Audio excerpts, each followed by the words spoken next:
कहानी सौतेली माँ और गौरी की नई शुरुआत। गांव के एक छोटे से घर में गौरी अपने पिता रामशरण, सौतेली माँ चंपा और छोटे भाई कान्हा के साथ रहती थी। गौरी की माँ का देहांत उसके बचपन में हो गया था।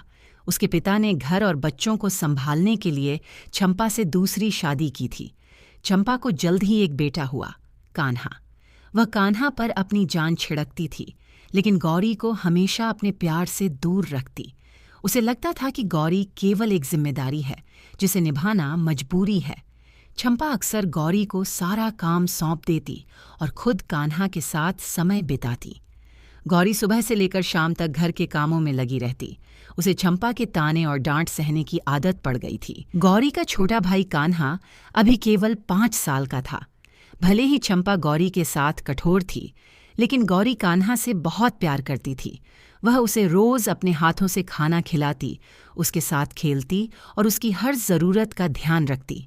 कान्हा भी अपनी दीदी से बहुत प्यार करता था। जब भी चंपा उसे डांटती, वह गौरी की गोद में जाकर छुप जाता। गौरी को अपने भाई की यह मासूमियत बहुत प्यारी लगती थी। एक दिन रामशरण खेतों में काम के लिए देर से लौटे। गौरी चूल्हे के पास रोटियां बना रही थी। चंपा ने आकर गुस्से में कहा, गौरी, तुझे पूरे घर का काम करने को कहा है और तुझे इतनी देर लगती है। जब तक तुझसे सब कुछ ठीक से नहीं होगा, मैं चैन से नहीं बैठूंगी। गौरी ने कुछ नहीं कहा। उसने अपनी चुप्पी को ही अपनी ताकत बना लिया था, लेकिन उसके दिल में हमेशा एक टीस रहती थी कि उसकी माँ उसे कभी समझ नहीं पाई। एक शाम रामशरण खेतों से देर से लौटने वाले थे। घर के पास का कुआं पुराना था और खुला हुआ था। चंपा कान्हा को आंगन में खेलते छोड़कर गौरी को काम समझाने लगी। वह खुद घर के अंदर चली गई। गौरी ने देखा कि कान्हा खेलते खेलते कुएं के पास पहुंच गया था। वह जमीन पर रखी गेंद लेने के चक्कर में अपना संतुलन खो बैठा और कुएं में गिर गया। गौरी ने जब यह देखा तो उसके पैरों तले जमीन खिसक गई। वह जोर से चिल्लाई, कान्हा! गौरी ने बिना कुछ सोचे समझे दौड़कर कुएं के पास पहुंचकर रस्सी उठाई। उसने जल्दी से रस्सी का एक सिरा कुएं में फेंका और दूसरा सिरा अपने कमर से बांध लिया। गौरी कुएं के अंदर उतरी। कुएं का पानी ठंडा और गहरा था। उसने किसी तरह कान्हा को पकड़ लिया और उसे ऊपर की ओर उठाया। उसकी चीख पुकार सुनकर पास पड़ोस के लोग दौड़ कर आ गए। उन्होंने गौरी और कान्हा को कुएं से बाहर निकाला। कान्हा डरा हुआ था, लेकिन सुरक्षित था। गौरी ने उसे गले लगाकर चुप कराया। जब चंपा को यह घटना पता चली तो वह दौड़ती हुई गौरी के पास पहुंची।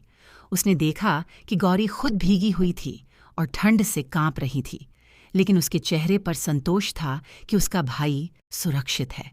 चंपा की आंखों में आंसू आ गए। उसने गौरी को गले लगाते हुए कहा, गौरी, मैं तुझे कभी अपनी बेटी नहीं मान पाई, लेकिन आज तूने जो किया उसने मेरा दिल बदल दिया। तूने मेरी दुनिया बचाई है। गौरी ने कहा, माँ, कान्हा मेरा भाई है।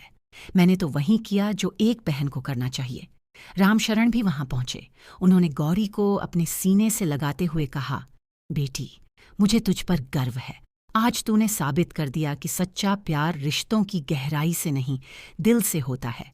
उस घटना के बाद से चंपा का व्यवहार पूरी तरह बदल गया। उसने गौरी को अपनी बेटी की तरह प्यार करना शुरू कर दिया। अब घर में काम भी सब मिलकर करते और गौरी को पढ़ाई के लिए समय मिलने लगा। अंत गौरी और चंपा की कहानी हमें यह सिखाती है कि सच्चा प्यार और त्याग किसी भी रिश्ते को बदल सकता है। मैं उम्मीद करती हूँ कि आपको मेरी यह कहानी पसंद आई होगी। अगर पसंद आई है तो प्लीज़ मेरे चैनल को सब्सक्राइब कीजिए, वीडियो को लाइक और शेयर कीजिए। तो चलिए मिलते हैं फिर अगली वीडियो के साथ। धन्यवाद।